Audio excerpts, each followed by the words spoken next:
School ব্যাগে তাজা বোমা উদ্ধারে চাঞ্চল্য এলাকা জুড়ে। শুক্রবার পূর্ব বর্ধমান জেলার জামালপুরে বোমা উদ্ধার ঘিরে ব্যাপক চাঞ্চল্য ছড়িয়েছে। জামালপুর থানার অন্তর্গত অমরপুর বিমলা কৃষি বিদ্যালয় সংলগ্ন একটি পরিত্যক্ত স্থানে একটি স্কুল ব্যাগ থেকে উদ্ধার করা হয় মোট 9টি তাজা বোমা।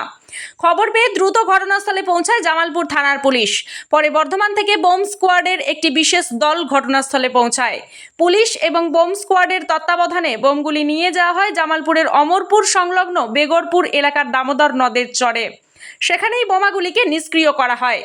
বোমা নিষ্ক্রিয়করণ অভিযানে উপস্থিত ছিলেন পুলিশ, বোম স্কোয়াডের আধিকারিক, স্বাস্থ্য দপ্তরের প্রতিনিধিরা এবং দমকল বাহিনী। কে বা কারা ওই স্কুল ব্যাগে বোমাগুলি রেখে গিয়েছিল তাই নিয়ে তদন্ত শুরু করেছে জামালপুর থানার পুলিশ। ঘটনাটি ঘিরে এলাকায় উত্তেজনা ছড়িয়েছে। পুলিশ সূত্রে জানানো হয়েছে গোটা বিষয়ের গভীর তদন্ত চলছে এবং সমস্ত রকম সম্ভাবনাকে মাথায় রেখেই অনুসন্ধান চালানো হচ্ছে। Bureau report.